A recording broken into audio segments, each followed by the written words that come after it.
Welcome to part 4 of how to pack and ship a bike. Now, if you watched part 3 to the end, you'll have seen that I had the box finished, sealed up, ready to go, and I also made some comments about the various shipping carriers and their size limitations, USPS in particular. What you see here is a screenshot from the shipping section of the eBay account that this bike was sold on. You'll see that FedEx was chosen for the carrier, FedEx Ground, or I guess it's called now, FedEx Home Delivery was selected as the type of service, and you'll also see the dimensions of the box have been entered, which are 55 inches in length, 30 inches in height, and 8 inches in width.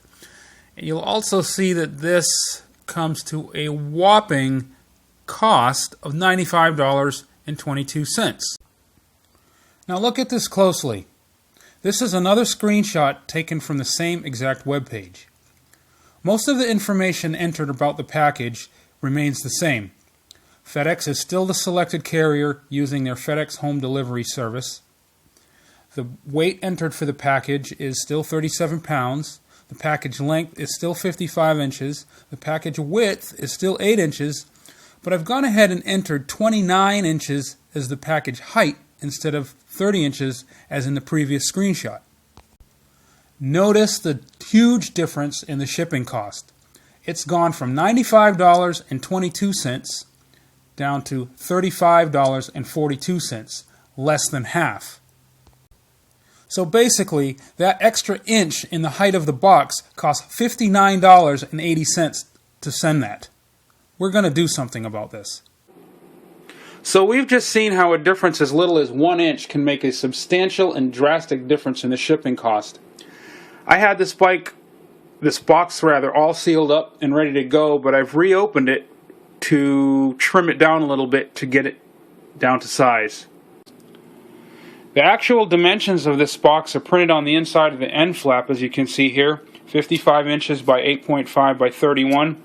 Now since I don't have enough room to really shorten the box lengthwise, what I am going to do is trim it down a little bit to the height of about this. I've got a few inches that I can work there, and that should bring me well within the height or the overall size limit to get this bike to pass cheaply for the $35 rate. Now the first thing I'm going to do in order to try to get this bike as low as possible is remove the seat collar. It was on there pretty tightly. I'm just going to go ahead and tape this to the outside of the parts box since the parts box is already sealed and it's pretty packed itself. Okay, I've gone ahead and wrapped the seat post clamp piece of plastic and just taped it to the outside of the box. So I'm just going to go ahead and drop this back in there. Now the next thing we're going to do is trim the box down with a utility knife. Okay, I'm going to try to do this as neatly as possible. So the first thing I'm going to do is go ahead and kind of measure from the top of the bike to the top of the box. Looks like I have roughly about 2 to 2.5 inches. So what I'm going to do now is go and mark the box 2 inches from the top of the crease on each side.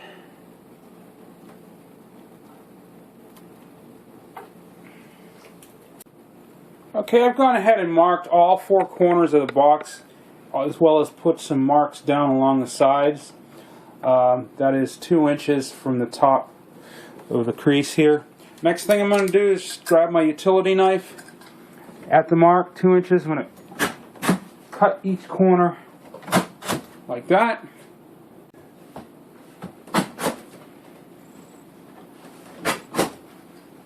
Okay, the next thing I'm going to do is make a shallow scribe mark all the way around the inside of the box, following the marks that I made earlier. This is going to make a nice straight line that I can use to crease the box and make a new fold without making a mess here. and that will reduce the height of the box to the precise measurement that I need to get the box down to 31 inches in height. Obviously, you want to be careful not to cut all the way through the cardboard. We're just making a light scribe mark, or a very light, shallow cut in the first layer of the cardboard material. Okay, I've gone ahead and made the scribe mark all the way around the inside of the box following the lines. Now what I'm going to do is support the outside of the box with one hand and kind of bend it back to make the new crease. Once it's bent back, bend it forward.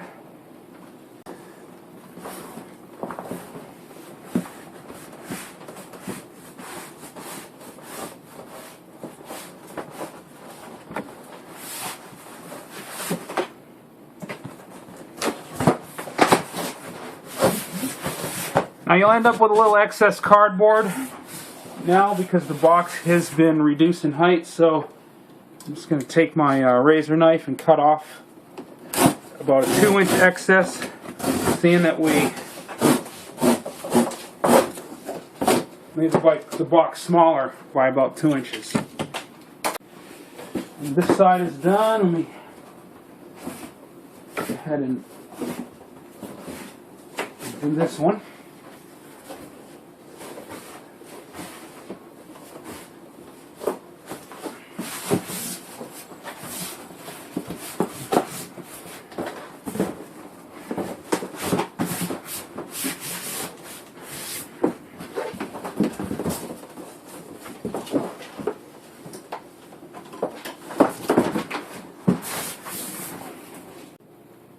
Okay, I've just finished trimming the box down, folding it over, and sealing it up. I've retaped it. As you can see here, it came out pretty neat. Still has its shape and everything. I've been able to reduce the height of the box from its original 31 inches down to 28. And by doing so, that is going to save me about $60 in shipping costs. Always keep in mind, use the smallest possible package, not just for bikes, but anything that you ship. But this is especially true for large packages like bikes. Always go as small as possible. I hope you found this video helpful. If it's helped you, please click like and subscribe. Also leave your comments in the comment section below. Thanks for watching.